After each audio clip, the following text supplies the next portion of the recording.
Izinselelo ngohlelo lokuphakela izikole esifundazweni ziqale emasontweni amathathu edlule ngesikhathi Ipacina Retail okuyinkampani enenkontileka yokuphakela izikole esifundazweni sonke yehluleka ukuletha ukudla kuzo zonke izikole. Le nkampani isixolisile ithi ihlangabezane nezinkinga ngokuhanjiswa kokudla ezindaweni eziqokiwe zokulanda ukudla.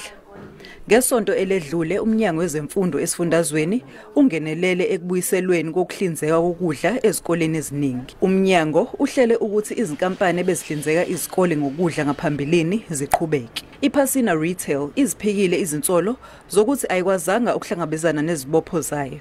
Yebo sibe nezingqinamba phakathi kwamhla ka-12 April nomhla ka-14 April lapho kube nezizimo lapho ama-trucks ethu indawo zethu ama-warehouse ethu indawo zethu lapho kumele bethathe abathatha ukudla kumele bekuthathe khona ziphazamisekile okwenze ukuthi kube nzima ukuthi isitoko sethu sikwazi ukufika lapho kumele sifinyelele khona. Le nkampani ikuphikile ukuthi ihoxile kwinkontilaki yayo.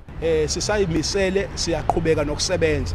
Okunye nokunye okukhulunywa nokuhoxa kwinkontileka ukuphulwa kwayo noma ukuphulwa kwethu izethembiso noma izibopho zethu kuyinto leyo iyoxoxwa esaxoxwa nabameli okuyibo abakwazi ukukhuluma izinto ezithinta umthetho. Le nkampani ithi izoqhubeka nokuhlinzeka ukudla ezikoleni esifundazweni. Ungqongqoshe wezemfundo eyisisekelo unkosikazi uAngie Motshekga uthi udaba lwenkontilaki lusengethwe abameli bomnyango. Ngingononhlakanipho Magwaza ezindabeni ze-SABC eThekwini.